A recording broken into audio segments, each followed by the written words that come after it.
Welcome, ladies and gentlemen, to this evening's festivities. Direct from the Holly Hall of Horrors, your hosts tonight will take you on a musical journey through the macabre. From Schubert to Sondheim, you'll thrill to the melodies and harmonies of the supernatural. Be on the lookout for ghosts, goblins, zombies, and cannibals. You never know what sort of characters may appear. Please take a moment to silence your phones at this time. I'll wait. We ask that you not take any photos or video during the recital. And now,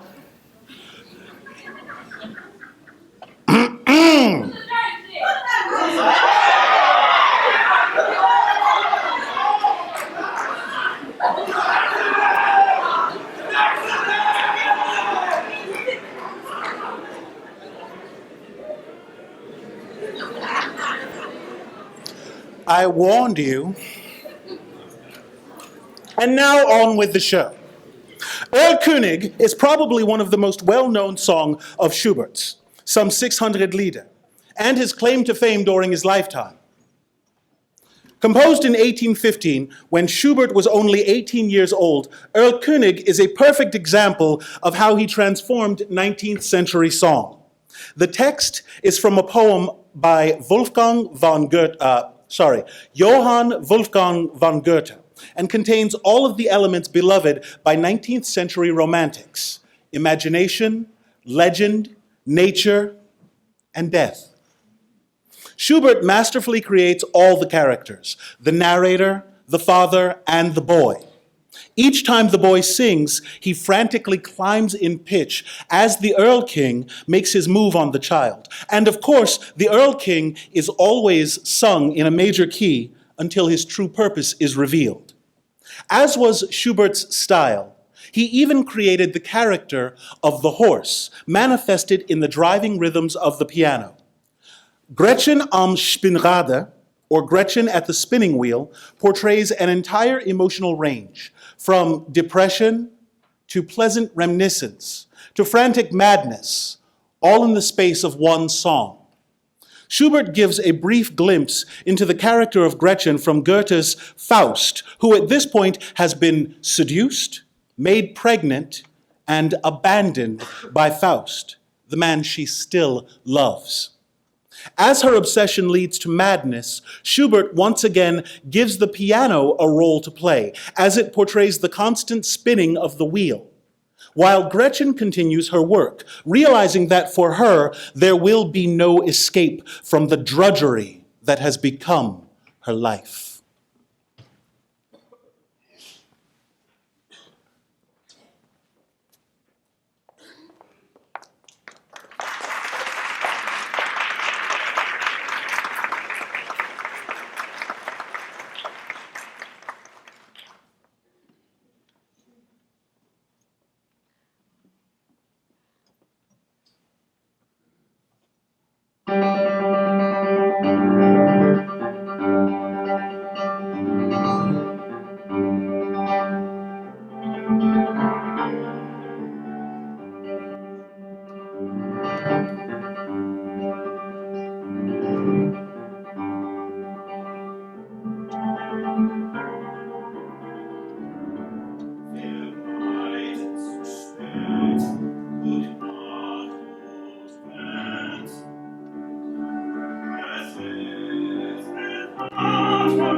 Schatten so ist an der Wind.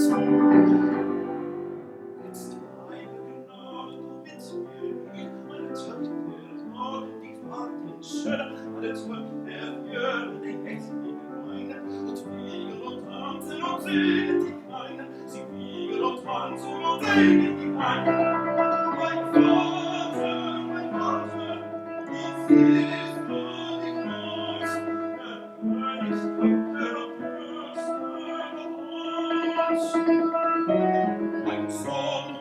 mein Sohn, es sehe ich genau, es scheinen die alten Weinen so grau.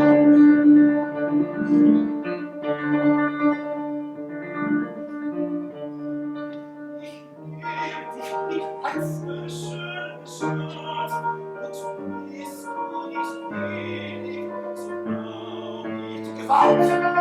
Mein Vater, jetzt was wird mit uns? König, mein weißes Haar. Schade raus, der weite Schild, der Höhe Graben, es wird Wind.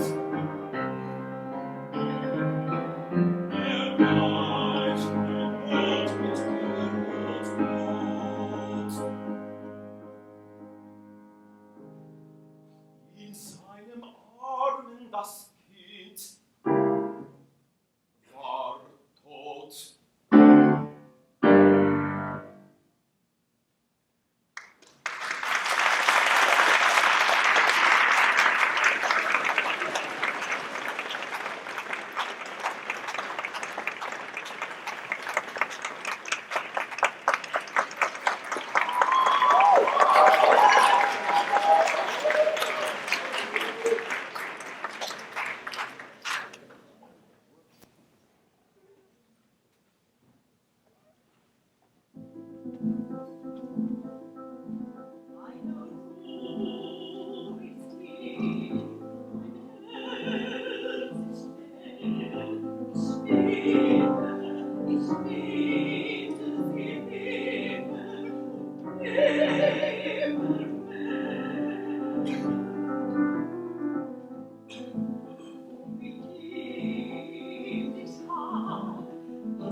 Debussy's Fête Galante Série 2 is a second set of songs that deals with the tradition of courtly outings of the upper classes.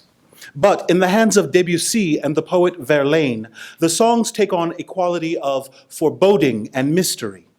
As Pierre Bernac suggests, a kind of mysterious haze seems to blur these three pictures.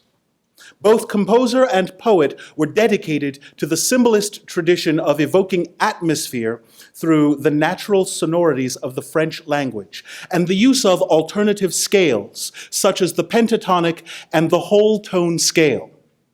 Within these poems, one will discover a wealth of allusions to the grotesque, sexual undertones in public places, the odd tradition of the commedia dell'arte. The poems evoke both phantoms and Greek mythology.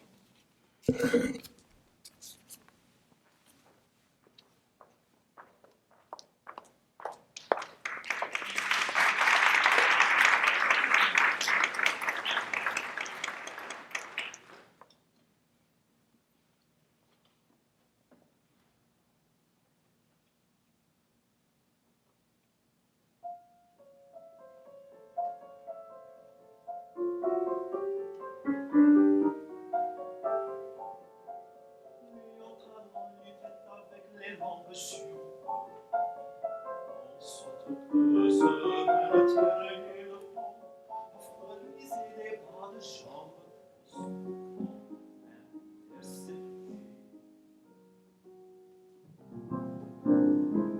Et nos éminences jeux de terre, parfois aussi la tendance que j'avais le corps sous les branches, et c'était des éclats soudains de nuque blanche, et se regardaient dans les yeux de fond.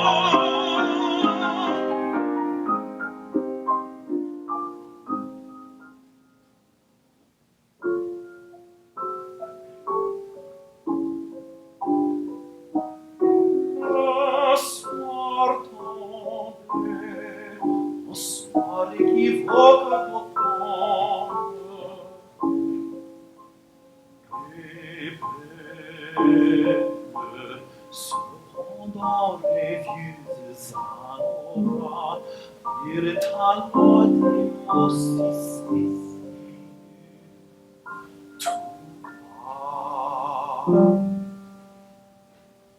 que notre âme depuis et tremble et s'étonne.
Au centre des boulins,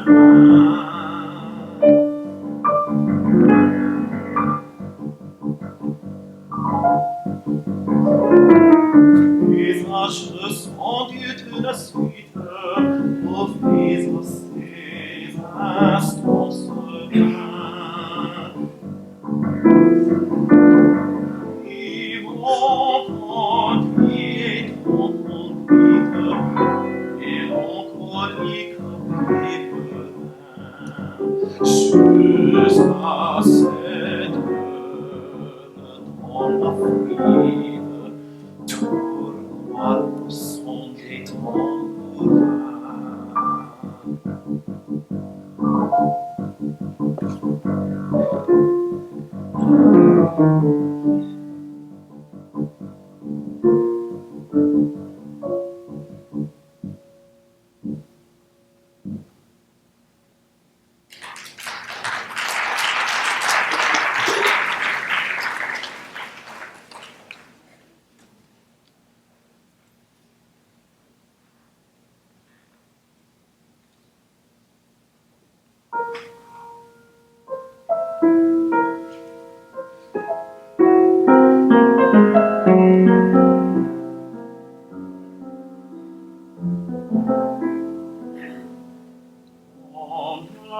malheur passé. Les yeux sont morts et les lèvres sont molles, et l'on entend à peine les paroles.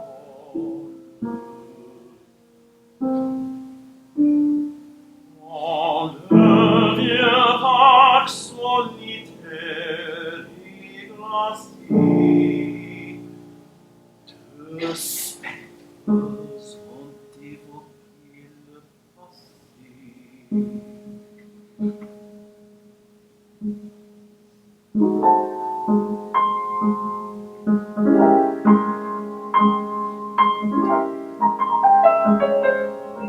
Te souviens-tu de notre phase ancienne? Pourquoi voulez-vous donc qu'il m'en souvienne?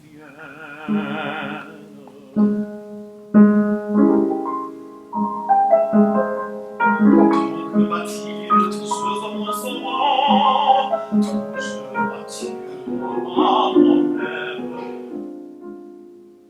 Non.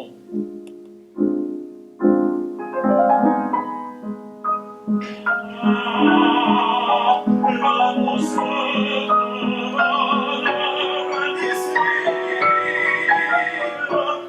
où nous joignons nos bouches.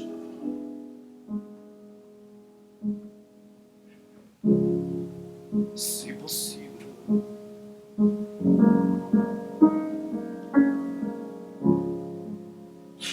Il était bleu, le ciel est grand et soir. L'espoir a fini vaincu et le ciel noir.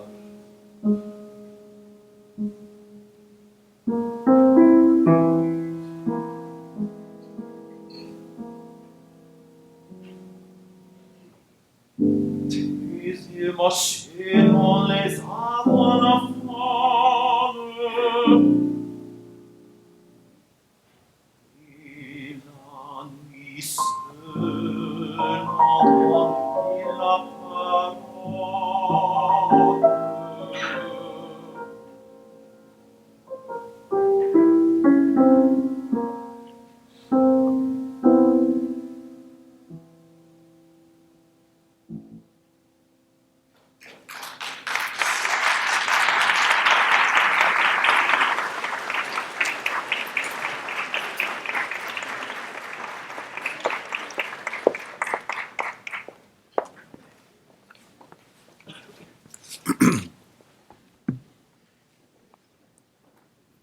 Nancy Hanks, published in 1941, was composed by Catherine Kennicott Davis, with poetry by Rosemary Benet. The poem was first published in Benet's 1933 volume, A Book of Americans. In this song, Abraham Lincoln's mother, who passed away when Lincoln was 9 years old, returns as a ghost to inquire about what has happened to her little boy as he grew up. In 1946, Giancarlo Menotti wrote The Medium, a short opera about a clairvoyant of dubious talents named Madame Flora and her daughter Monica. When Madame Flora comes home in a drunken rage, Monica sings the dark lullaby, The Black Swan, about a lover lost in the water in an effort to calm her mother. Water figures prominently again in By the River, from Maury Yeston's 1991 cycle, December Songs. Loosely based on the same story told in Schubert's Winter Journey, these songs tell of finding and losing love from a woman's perspective. In this song, she imagines the river calling her to jump from the bridge and cry no more.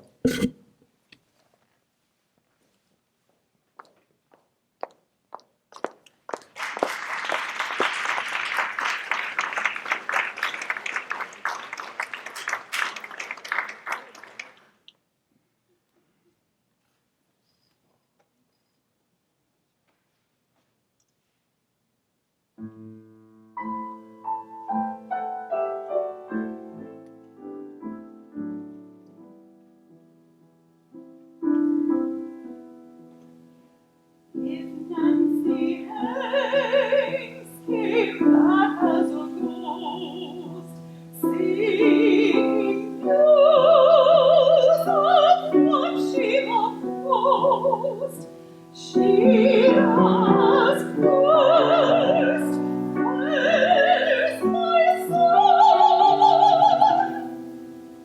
What's happened to Abe? What's he done?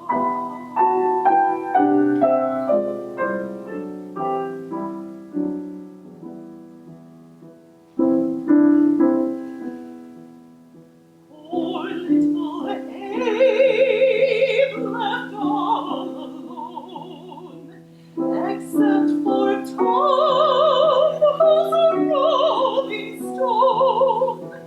He was only 9 the year I died. I remember still how hard he cried.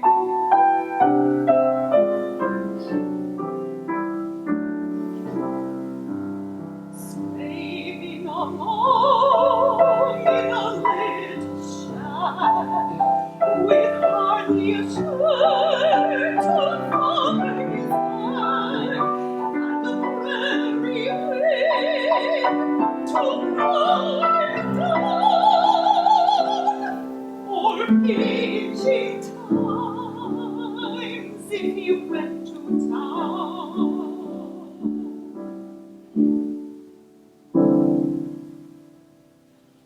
You wouldn't know about my son. Did he grow tall? Did he have fun? Did he learn to read? Did he get to talk? Do you know his name?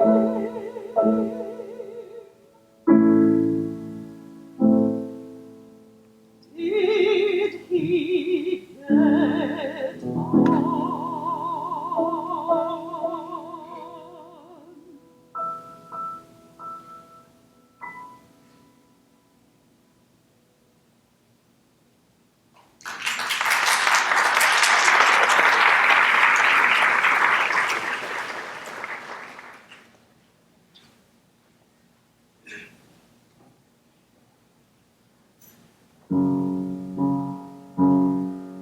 The sun has fallen and it lies in blood. The moon is weaving bandages of gold. Oh, black swan, where, oh, where is my lover gone? Torn and tattered is my bridal gown, and my love is lost, and my love is lost. With silver needles and with silver thread, the stars stitch a shroud for the dying sun. Oh, black swan, where, oh, where is my lover gone? I had given him a kiss of fire and a golden ring, and a golden ring. Don't you hear your lover moan? Eyes of glass and feet of stone, shells for teeth and weeds for tongue. Deep, deep down in the river's bed, he's looking for the ring. Eyes wide open, never asleep, he's looking for the looking for the rain. The spools unravel and the needles break. The sun is buried and the stars weep. Oh, black wave! Oh, black wave! Take me away with you. I will share with you my golden hair and my bridal crown, and my bridal crown. Oh, take me down with you. Take me down to my wandering lover, with my child unborn, with my child unborn.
The three songs by composer Richard Hundley were chosen for obvious reasons.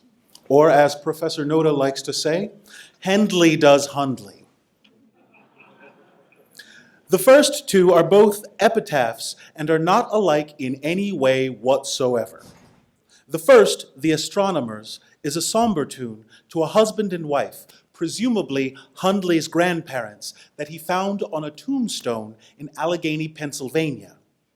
Hundley's second song was one of his earliest epitaphs to be set to music, and according to the composer, is replete with humor and needs no overemphasis. Listen for the musical allusion to the doxology, Old Hundredth, at the end of the song.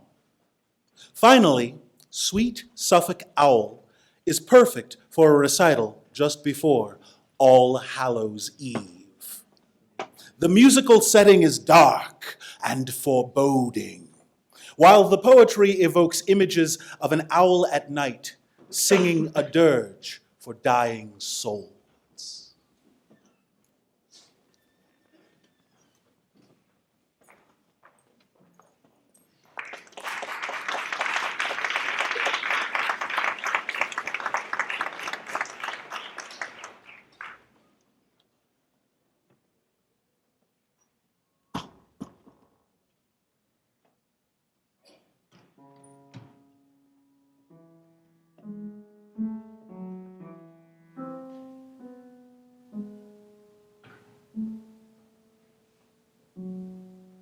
Susan Campbell, 1863,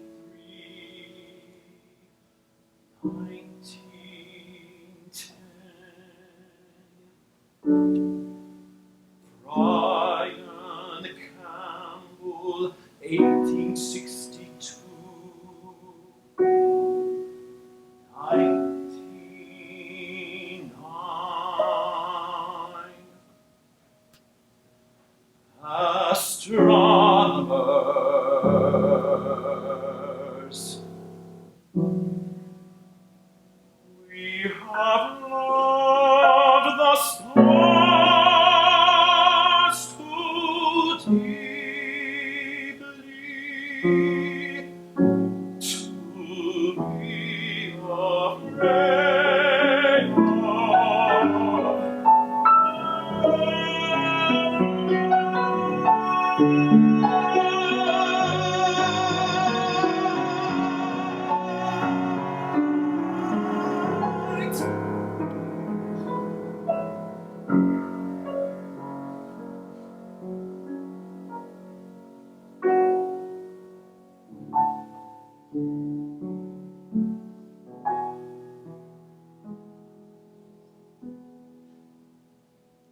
She couldn't stay, she had to go.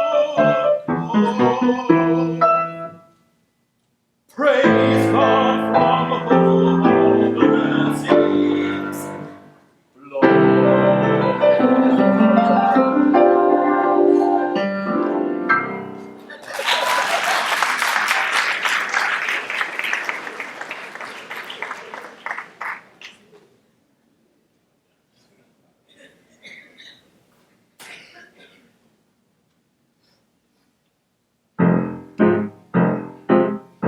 Sweet Suffolk owl, so trimly decked with feathers like a lady bright. Thou singest alone, sitting by night.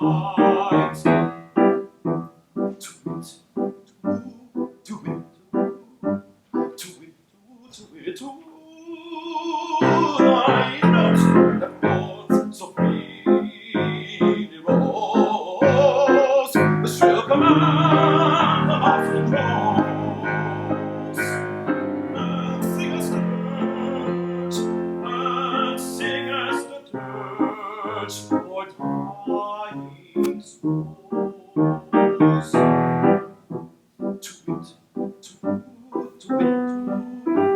To it,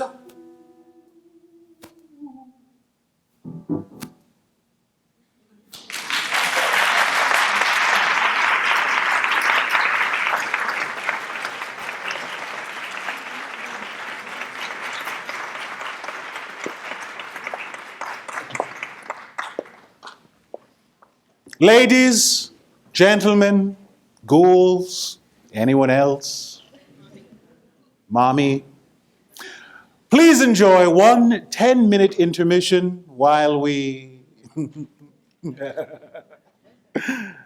change. Right there, up over, you'll see it, TNT. Oh, this is the You won't festive get out act. Until right before, when you walk out, when you're in Adams, you need to walk over there, grab it, and go ahead and sit it down. We won't start till you get it there, okay? That's your job.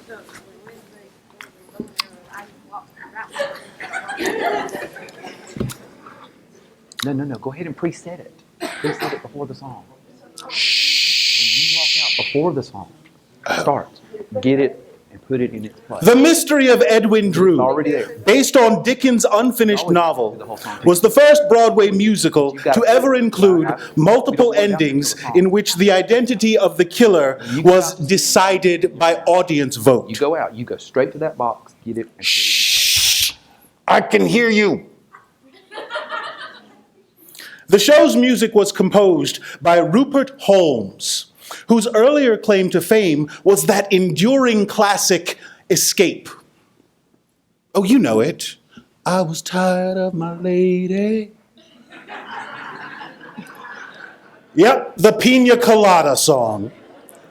Listen now as Rosa Budd performs Moonfall, the song written for her by the evil choir master Jasper, who may or may not be a murderer in an effort to seduce her.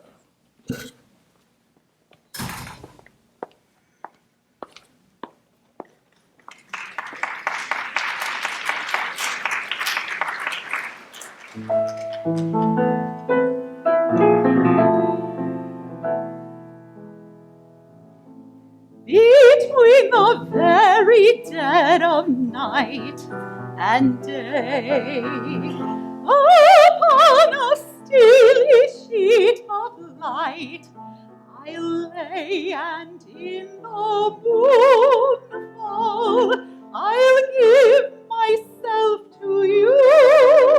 I'll bathe in moonfall and dress myself in dew. Before the cloak of night reveals the morn, time holds its breath while it conceals the dawn, and in the moonfall all sound is frozen still.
Between eyes, the only sight I've seen is lustrous moonful as it blinds my view, so that soon I only see but you.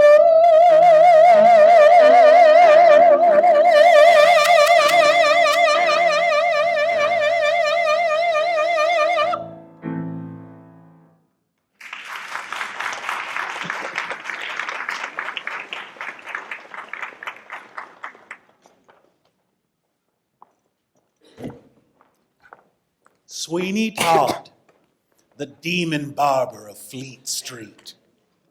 With music and lyrics by Stephen Sondheim and book by Hugh Wheeler, opened on Broadway in 1979 and starred acclaimed actors Len Cariou and Angela Lansbury. A little priest occurs at the end of Act 1 after Sweeney Todd murders another barber who was trying to blackmail him. In this scene, Nellie Lovett, Todd's landlady, wonders how they're going to dispose of the body of the dead barber, and then proposes that they turn the victims into pies.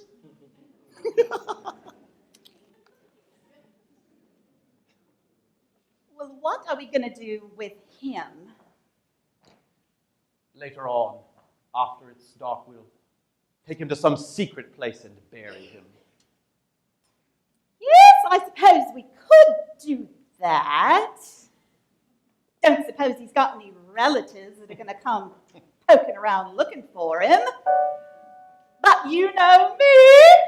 Sometimes ideas just pop into my head, and I was thinking. Seems a downright shame. Shame? Seems an awful waste. Such a nice plump frame. What's his name has,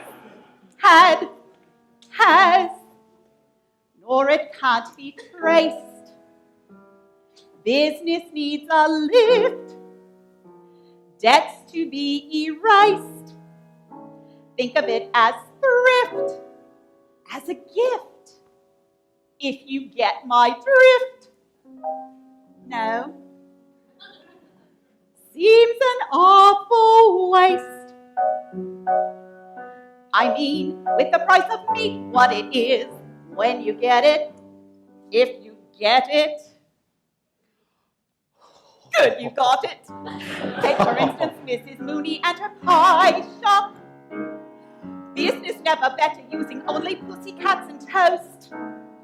Now a pussy's good for maybe 6 or 7 at the most. Woo! And I'm sure they can't compare as far as taste. Mrs. Lovett, what a charming notion. Well, Infinitely it does practical and always. always. Mrs. Lovett, how I did without you all these years, I'll never know. Think about it. Lots of Delectable. and becoming Also more undetectable. ashamed. How choice, how rare. Oh, Choice. what's the sound of the world out there? What, Mr. Todd, what is that sound? Those crunching noises pervading the air. Yes, Mr. Todd, yes, all around. It's man devouring man, my dear. And who are we to deny it in the air? These are desperate times, Mrs. Lovett, and desperate measures are called for. Here we are then, hot out of the oven.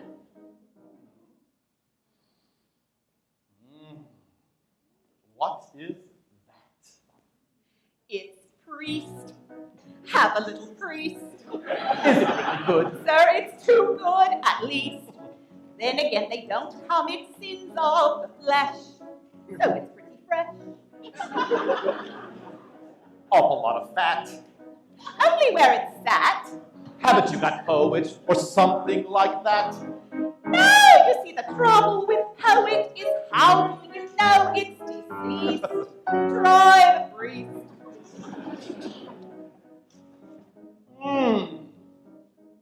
Heavenly.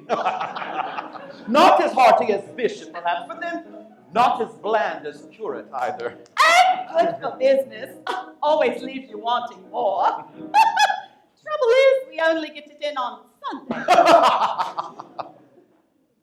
Lawyer's rather nice. If it's for a price. Order something else, though, to follow, since no one should swallow it twice. Anything that's lean. Well, then, if you're British and loyal, you might enjoy Royal Marine. Anyway, it's clean, though it always tastes of wherever it's been. Is that squire on the pyre? Mercy no, sir, look closer. You'll notice it's grosser. Looks thicker, more like vicar.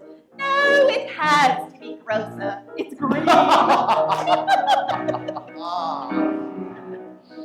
The history of the world, my love, Save a lot of praise to a lot of relatives' favor. is those below serving those up above. Everybody shaves, so there should be plenty of flavor. How gratifying for once to know that those above will serve those down below.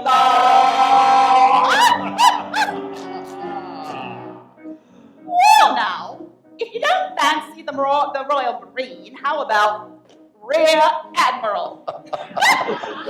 No, too salty. I prefer general. With or without his privates? With his extra?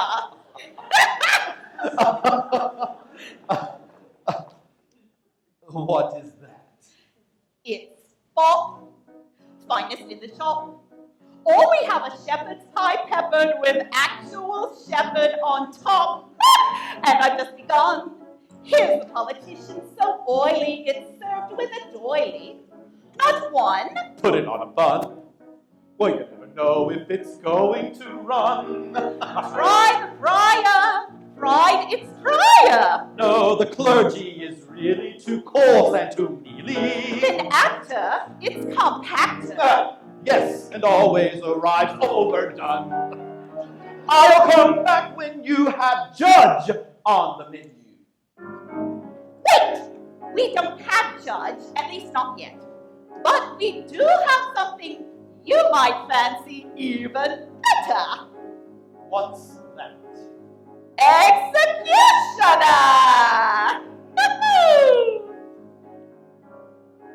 Have charity on the world, my pet. Yes, yes, I know, my love. We'll take the customers that we can get.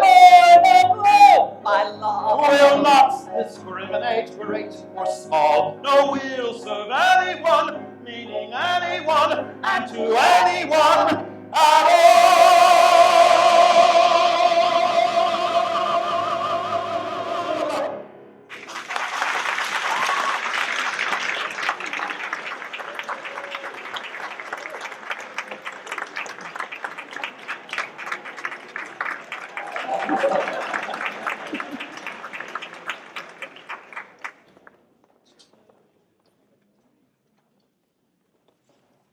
Confrontation is the final song for the character Henry Jekyll in Frank Wildhorn's legendary musical Jekyll and Hyde, which opened on Broadway in 1997. This song is extremely difficult, as it is essentially a one-man duet between Henry Jekyll and his evil alter ego, Edward Hyde. The show is loosely based on the novella by Robert Louis Stevenson, yet it manages to capture the atmosphere of a dark Victorian London and an even darker character in Edward Hyde. Yes. Lost in the darkness, silence surrounds you. Once there was morning, now endless night. I will find the answer and never desert you. I promise you this, till the day that... Do you really think that I would ever let you go? Do you think I'd ever set you free? If you do, I'm sad to say, it simply isn't so. You will never get away from me. All that you are is a face in the mirror. I close my eyes and you disappear. I'm what you face when you face in the mirror. Long as you live, I will still be here. All that you are is the end of a nightmare. All that you are is a dying scream. After tonight, I shall end this demon dream. This is not a dream, my friend, and it will never end. This one is a nightmare that goes on. I is here to stay, no matter what you might pretend, and you'll flourish long after you're gone. Soon you will die, and my silence will hide you. You cannot choose but to lose control. You can't control me. I live deep inside you. Each day you'll feel me devour your soul. I don't need you to survive like you need me. I'll become whole as you dance with death, and I'll rejoice as you breathe your final breath. Why live inside you forever? No, with Satan himself by my side. No, and I know that now and forever they'll never be able to separate Jekyll from Hyde. Can't you see it? Over now, it's time to die. No, not me, only you. If I die, you'll die too. You'll die in me, I'll be you. Damn you, Hyde, set me free. Can't you see you are me? No, deep inside, I am you, you are I. No, never. Yes, forever. Damn you, Hyde. Take all your evil deeds and rot in hell. I'll see you there, Jekyll. Never.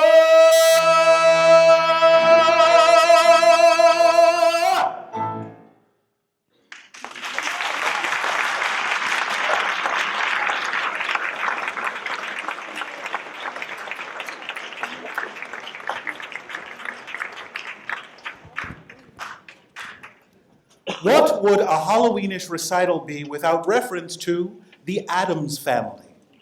When our performers first selected and started brainstorming about pieces for this recital, they happily stumbled upon a show that they did not know. Andrew Lippa's adaptation of the quirky television series from the 1960s.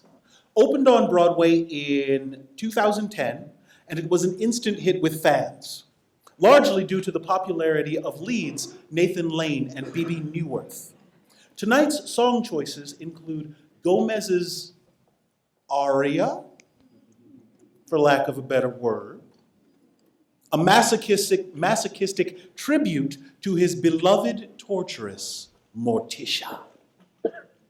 The following duet sees the characters formulating a plan to bring their daughter back over to the dark side after she exhibits uncharacteristically sunny dispositions.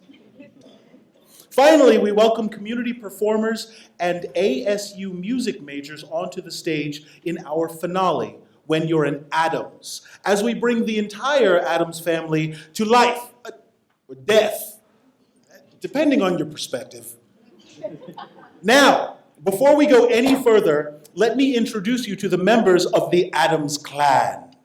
At the head of the household is Gomez, an eccentric billionaire who loves to be dominated by his luscious wife, Morticia. He is unable to control himself when she speaks French. Ladies and gentlemen, Morticia is Gomez's wife, and according to creator Charles Addams, the real head of the family. As her name implies, Morticia loves everything about death and can often be found in the garden, tending to her deadly nightshade. She also loves cutting the heads off of roses and is an expert at making three-headed paper dolls. Wednesday Addams is the daughter of Gomez and Morticia, and, like her mother, is also fascinated with death and the macabre. She is a very dark and sullen teenager, until a sudden positive streak causes her parents great fear and concern. Her hobbies include raising spiders and torturing her younger brother, Pugsley. Pugsley is the only son of Gomez and Morticia, and is an energetic monster of a boy. He enjoys playing with his chemistry set, and in fact can produce a potion that will turn him into Mr. Hyde. His favorite activity is being tortured by his loving sister, Wednesday.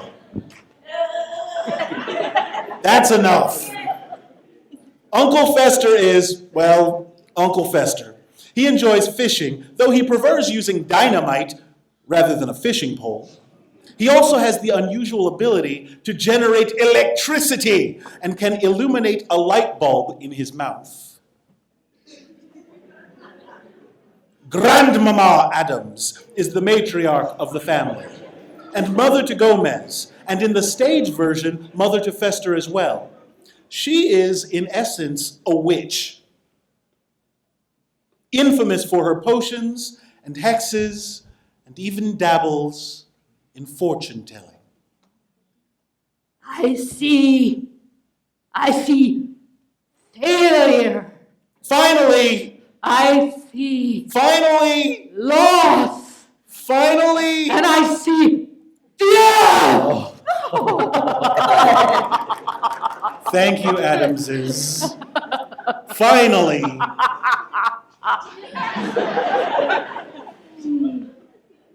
Finally, Lurch is the tall, gloomy family butler. He's essentially a walking corpse, and though he moves slowly, he appears out of nowhere when you ring for him.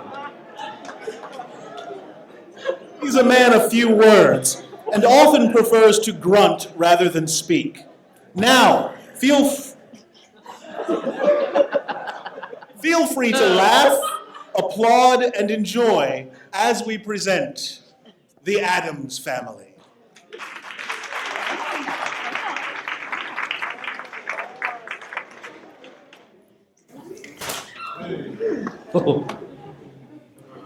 I'll see you later.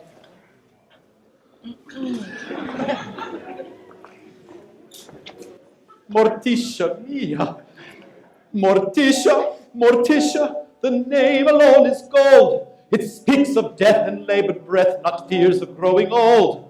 If I could stop the clock right now to make a simple wish, the only wish that I would wish is Tish, Tish, Tish. The wind that makes a window creak, the mist inside, the word mystique, Morticia. The fluttering wings of bats in flight, those creepy crawly things at night, Morticia. The moment she is focused on you makes you feel alive, and after she is done, you only hope you just survive.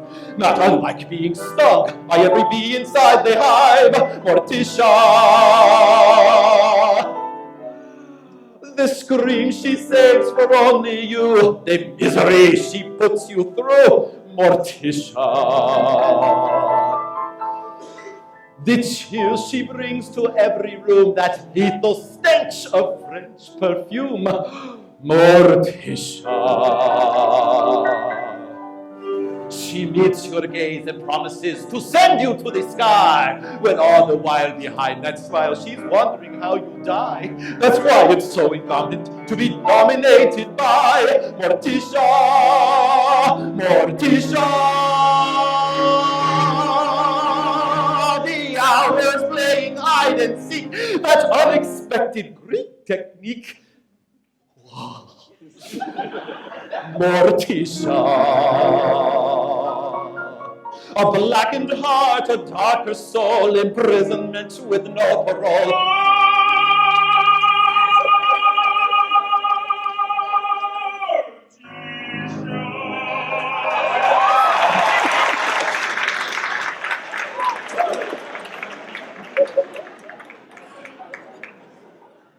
That was sort of nice. If I love you and you love me, then lose this fresh facade. My ingenue, I'll help you to avoid the firing squad. And life will be for us, you'll see, interminably odd. Morticia, there's not a moment I would wish. Morticia, if I could only have my Tish. Morticia.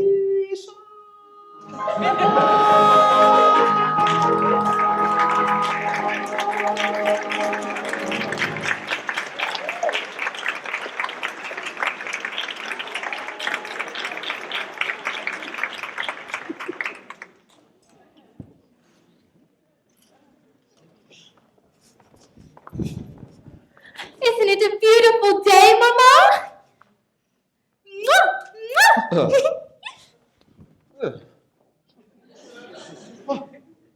She's perky. She's bubbly. She's optimistic. Where did we go wrong? We taught her to hunt. We taught her to aim. We gave her a bow. We gave her no shame. We gave what we had. Made sure she was bad. Did all that we could to keep her sad. We told her to stay away from Mother Jazz. We gave her that week-long trip to Alcatraz. We promised she'd be equipped and filled her crypt with woe. What did we know? We took her to funerals in the morning mist. We took her to slaughterhouses. Schindler's List. We taught her to scowl and sneer and domineer On cue. So, what did we do? Where did we go wrong? Are we good parents? Where did we go wrong? Are we cliché? Somewhere in between guilt and guillotine. We forgot to notice that our daughter lost her way. Where did we go wrong? And can we fix this? Maybe it's a passing daze. But if she's going wrong, then what will change her ways? We must intervene. We mustn't delay. She's barely 18. So what do we say? We know the occult. That's certainly true. We're here to console. Morticia with you. So why all the fuss? My darling discuss. She needs only us. It's us, only us. We've always been there for her, to swear for her. Discourage dental care for her. Do well for her, excel for her, make home a living hell for her. So where did we go wrong? It's not the question. Resolute and strong is our next move. We'll tell her today. Do what we say. Send all the happiness back to the fray. Turn it away at first sight. And that's where we'll go wrong. No there tonight.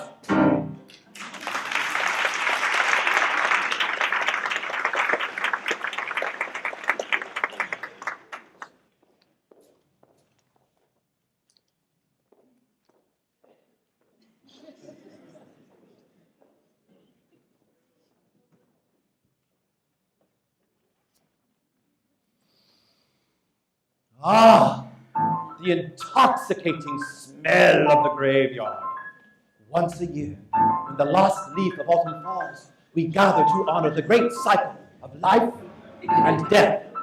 Come, every member of our clan, living, dead, and undecided, and let us celebrate what it is to be an Adams. Come to be my luscious wife and tell everyone what it is every Adams hopes for. Darkness, grief, and unspeakable I remember when we talk sex. When you're an Adams, you need to have a little moonlight. When you're an Adams, you need to feel a little chill. You have to see the world in shades of gray. 50 Shades? You have to put some poison in your day. That's the way When you're an an Adams, you have to have a sense of humor. When you're in Adams, You need to have a taste for death. who cares about the world outside and what it wants from you? When you're in Adams, you do what Adams always do. Be amor. Will you love me forever and ever? We shall be as besotted with each other as the night we met. Our first date, you took us to see. Death of a sailor. How we laughed. And on my birthday, you brought me. Anthrax. Even then, you knew my heart. When you're in Adams, you gotta have a lot of passion. When you're in Adams, You need to really love your wife. you're happy and your toes are in the mud. You smile a bit the moment you smell blood.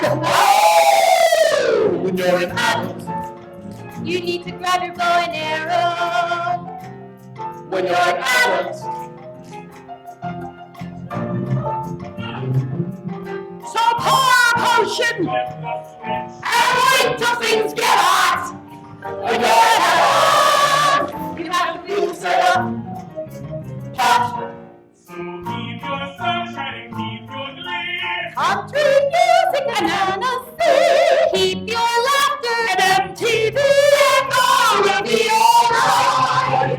Give us shine and give us milk. Broken glass in a motel room. Something fun we can all consume and give it all tonight. And now tonight, beneath our family tree, we summon our beloved ancestors and all Adams far and near to join us in this celebration. When you're in Adams, you are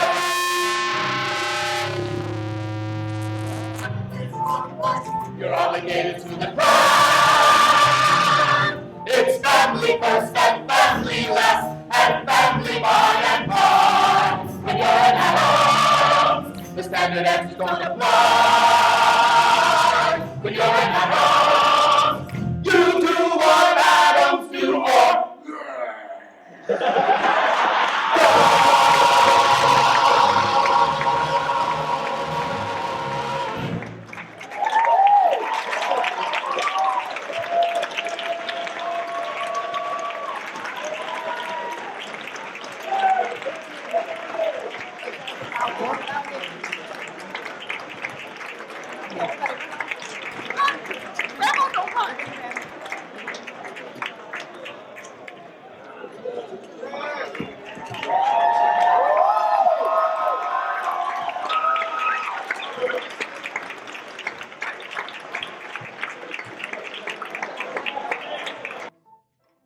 you need to have a little moonlight. When you're in Adams, you need to feel a little chill. You have to see the world in shades of gray. 50 Shades? You have to put some